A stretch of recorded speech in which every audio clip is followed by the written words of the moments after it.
Hello there. Hey, how's it going?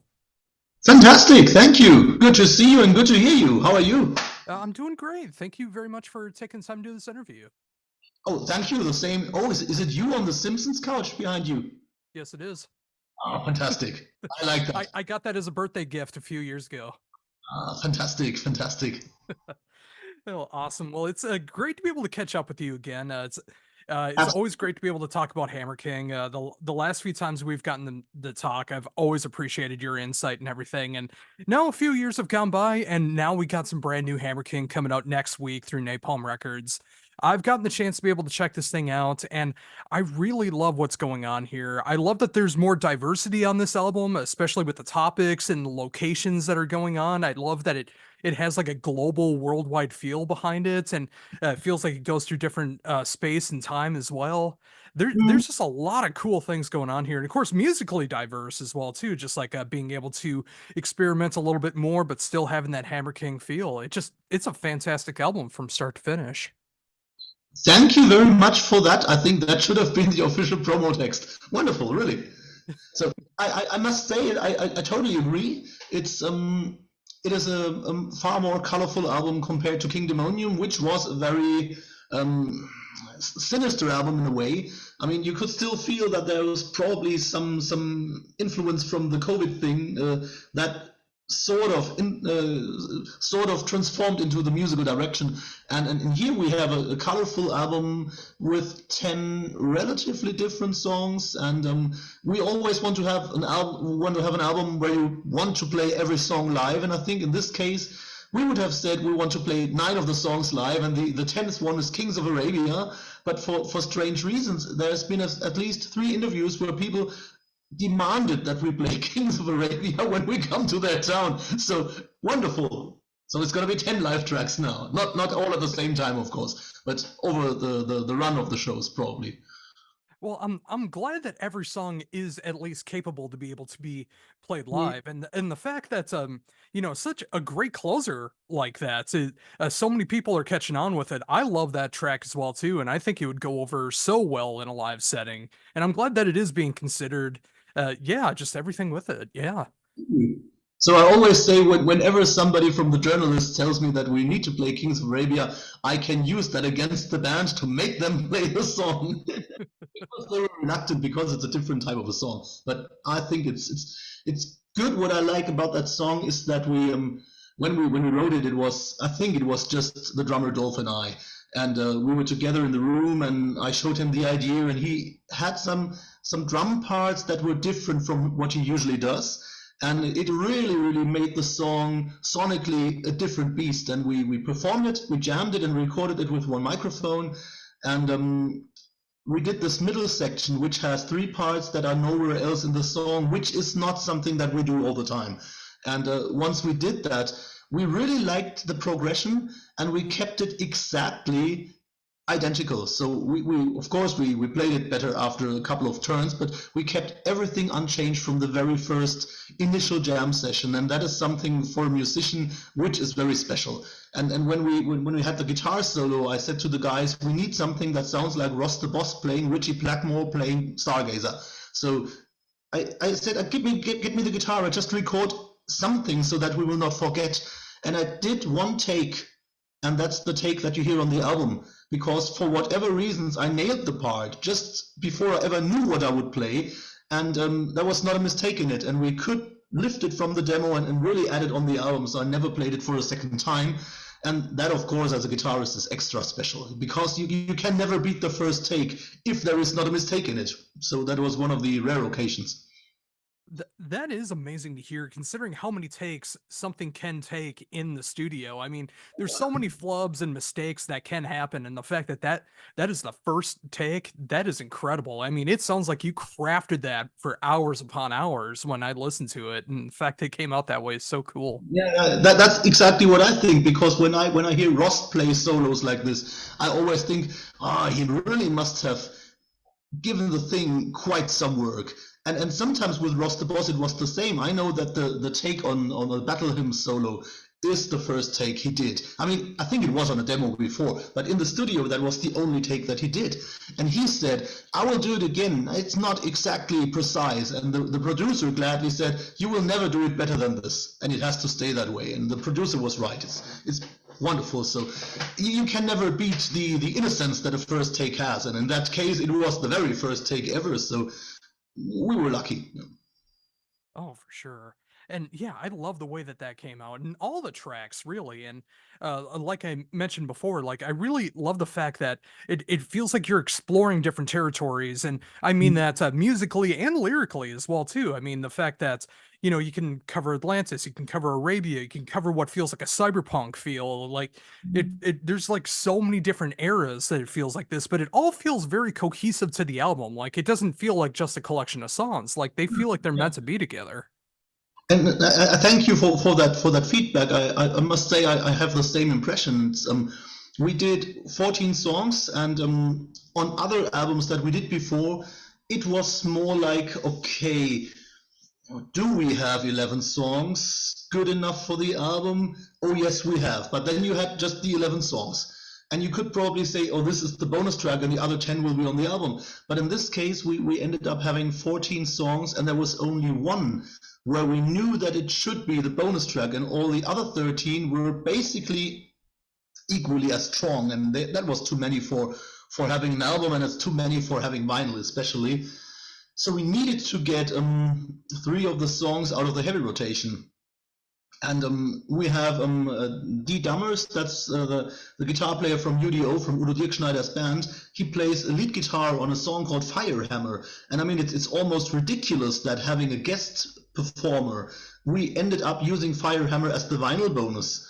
Just not because the song was inferior, but the song didn't really fit the flow of the album. So it felt uneven when we had it in the playlist. And the same goes for the regular CD bonus track called The Last of the Seven Wars, which I think our bass player will always hate me for not putting this thing on the regular album, but it was just another mid-tempo song, and we wanted to have an album with a huge flow, with lots of power, and you cannot maintain that flow when you always slow down in between for yet another song. So it needed to be the bonus track. And in our case, I always say it's like when you remember the old Halloween B-sides, like the Dr. Steen single with Savage and Living Ain't No Crime, and Save Us from the I Want Out single. You had super songs as the bonus tracks just because all the other songs on the album were very strong as well. And I think with The Last of the Seven Wars, we do have something like that, because it's close to everybody's favorite song. It just would not work within the album's context.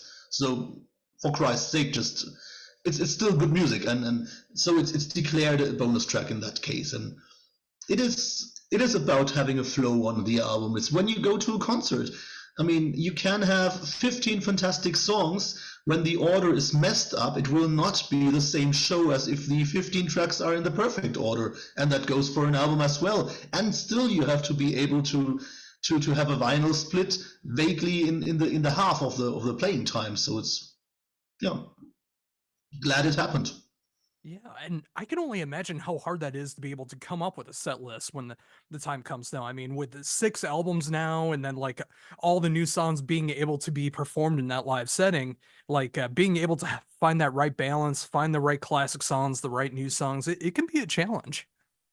It totally is, and I think there is 2 major directions that you can build a set list. The one is the Ozzy Osbourne direction, which means we play all of Blizzard of Oz and then we play 2 new songs. And the other way would be probably the Van Halen direction, to say the Van Hagar direction. We play all of the new songs, and for Christ's sake, let's have 3 of the old ones. So that is the two directions that you can take. And I mean, I'm glad that Iron Maiden gave us a third way, which is we will have one tour the one way and the other tour the other way, which I think is really brilliant, to have a themed tour and then have a retro, tribute, heritage, legacy tour, whatever. And I mean, until we're able to do that, we have to find a compromise here. And for the first time in our career, we are right now at the moment where we say we do play more new material than old material. We didn't do that 2 or 3 years ago, where we really stuck with the old songs very much. But now when we go to on tour with War Kings, we will have maybe a 45-minute slot.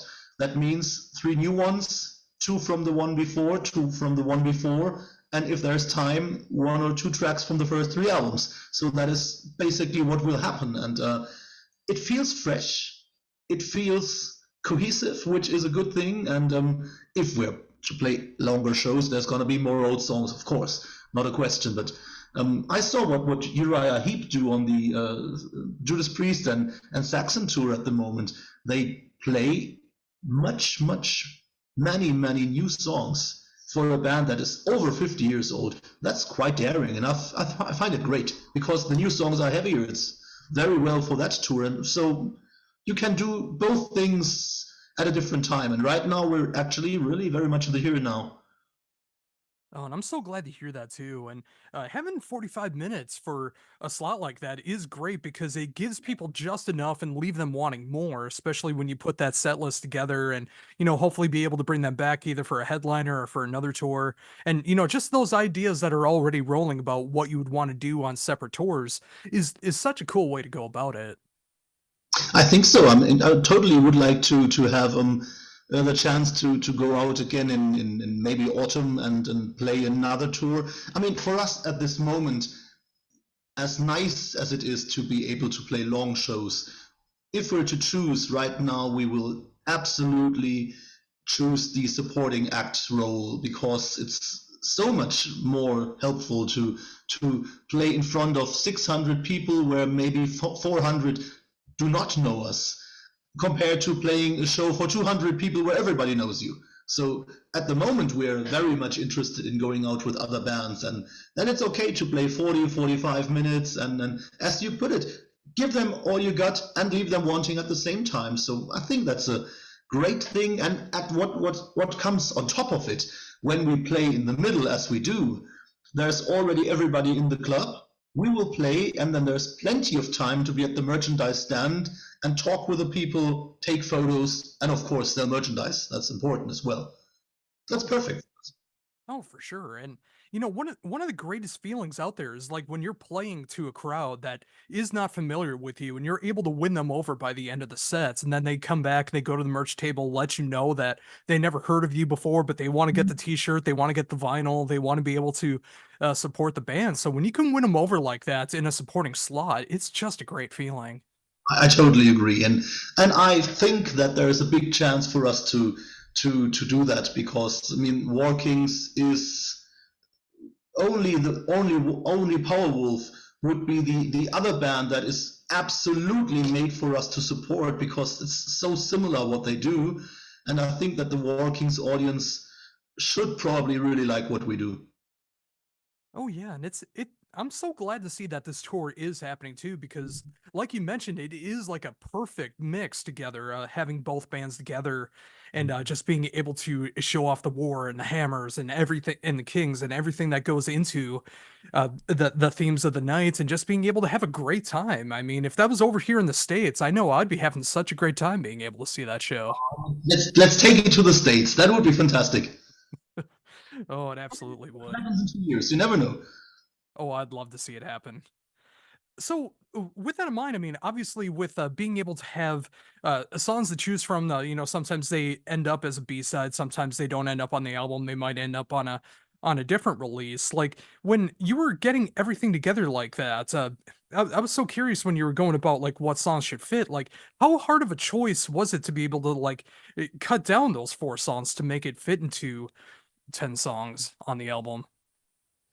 That was tricky, actually. It was really tricky. I mean, Firehammer didn't fit the flow, and at the same time, having an outside guitarist on it, the first mix was not balanced because there was too many guitar parts. It was not Jakob Hansen's fault. We just had too many guitar parts, so it really felt unorganic and totally overly stuffed. So we needed to clean up the mix at least twice, which meant that we could not totally be sure that we would have the perfect mix by the deadline. So we needed to take it off for that reason as well. And I thought that probably we should have held it back for the next album to give it a more prominent role. But then at the same time, Meek, who is our product manager, he's the male vocalist from Visions of Atlantis, he said, you know what, I really like that song. Why don't we use it on the vinyl and give the buyers something special, not the regular bonus track, but something that you will exclusively get with vinyl. And then I thought, that's a chance not to be missed. So that was how it came to Firehammer being the bonus track. With The Last of the Seven Wars, as I said before, it was just a slow song that you could not fit in the album's context. And the third song that is absolutely left over also has a German title, and that was called Endgegner. Endgegner means something like the final opponent in a battle. And it's a very, very typical German word, very precise, very negative. Endgegner. It's very sinister. And that's basically a fantastic song that we very love, but it was the slowest and longest song that we had other than Gates of Atlantia. And it's obvious you can only have one of them on the album because there's no time and there is no need to have two so show-stopping elements in a 10-song album. And frankly, Gates of Atlantia is the strongest song, period. So that's it. And therefore, Endgegner needed to be off the album. And if we were to release an EP or something, a 7-inch, that would be fantastic.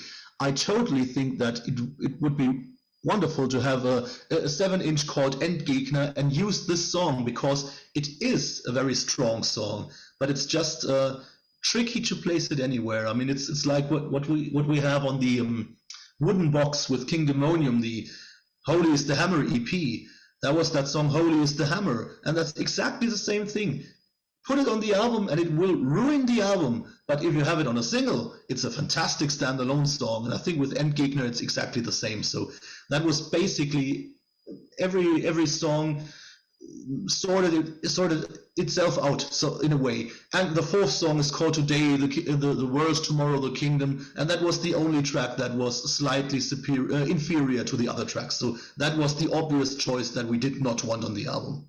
Well, but it's tricky, and it's 4 people in the band. You do not have all 4 people agree on every choice. That's clear. I mean, we could decide, and everybody is okay with it, but I know that our bass player Gund would have wanted to have The Last of the Seven Wars on the album because it's one of his favorite tracks, and I get it.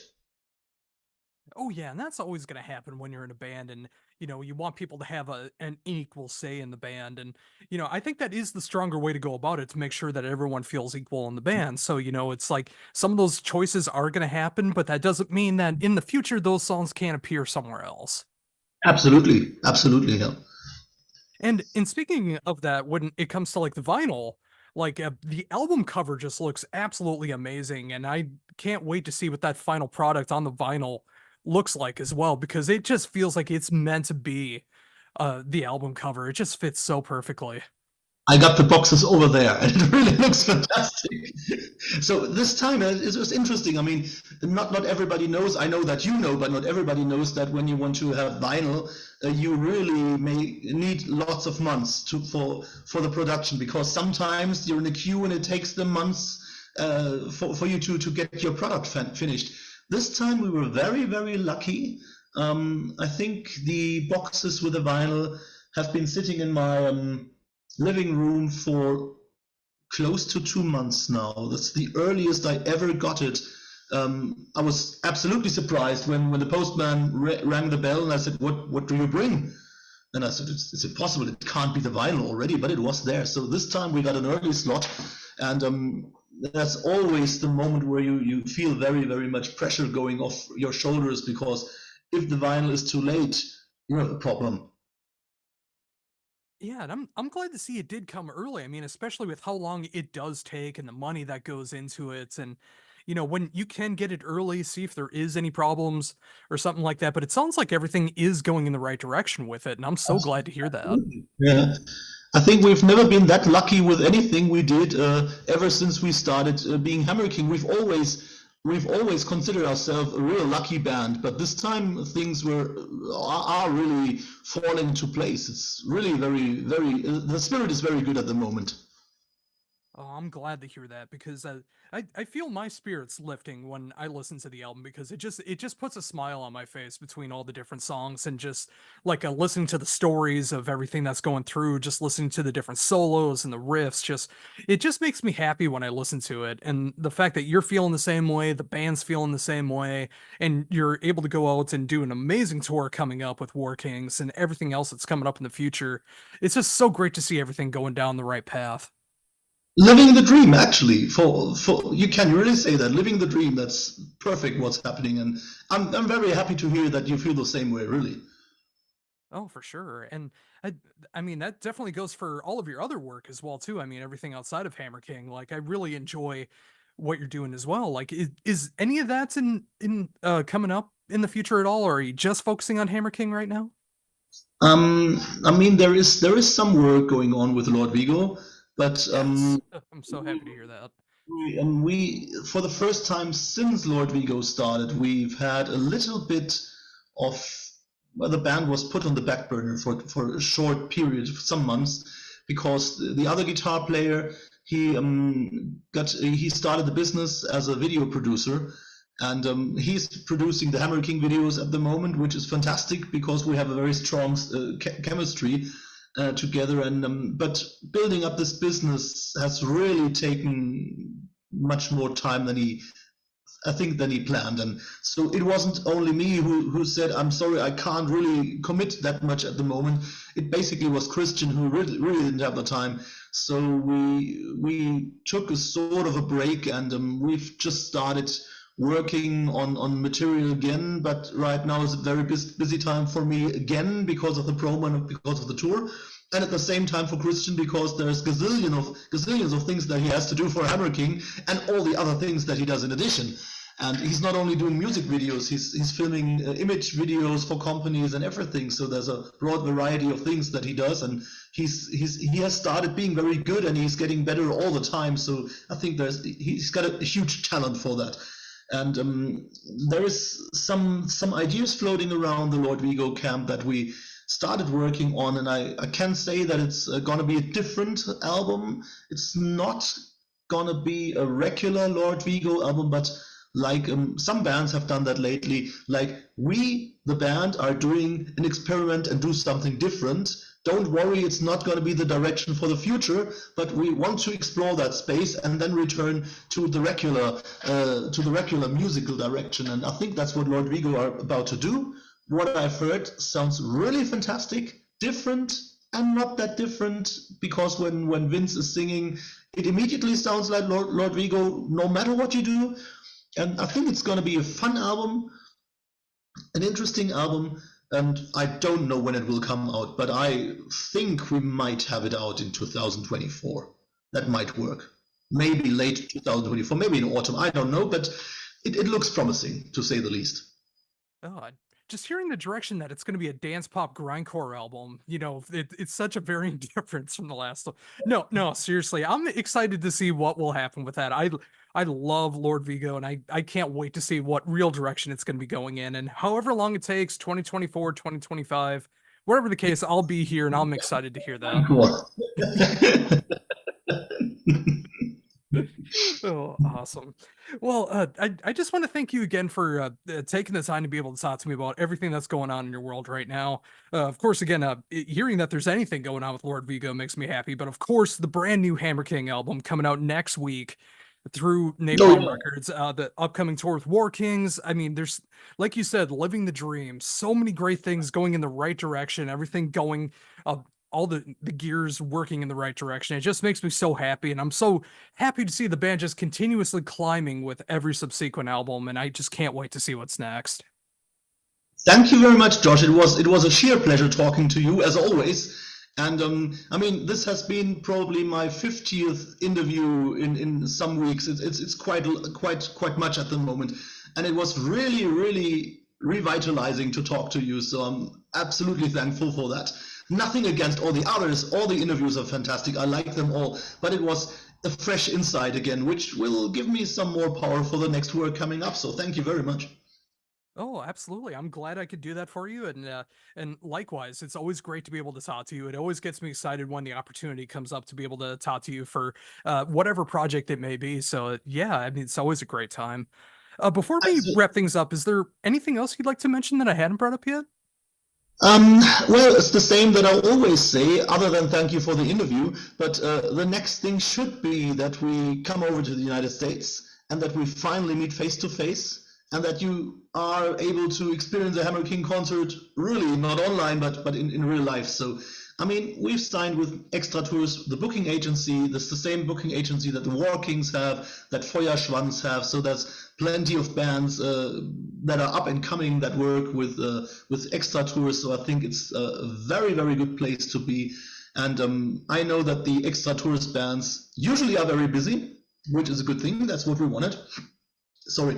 And therefore, I think the chance is getting bigger that we might come to the United States. Maybe in 2 years, you never know, but we have to build it up here in Europe and then take it to North and South America. That would be the next logical step, and I really think that someday that might happen. Powerwolf are doing it already, so why not the War Kings? And we would be very willing to come over. Oh, absolutely. And I hope with interviews like this and everyone else that you get to talk to from North America, I really hope that that does happen. Again, thank you so much for taking the time to do this. It revitalized my day as well too, and I thank you Thank you so very much for much. taking the time to do this. I can't wait till next time, and I hope the rest of the interviews go great, the upcoming tour and everything else. And I hope you have a great rest of the day. Thank you. The same to you. It was an absolute pleasure talking to you, and thank you very much. And we will meet again, I'm sure. Yes, we will. Whether it's through Zoom here or in person, it'll happen again. Let's have it both. Uh, Oh, All the very best, absolutely. my friend. Thank you very much. Thank you.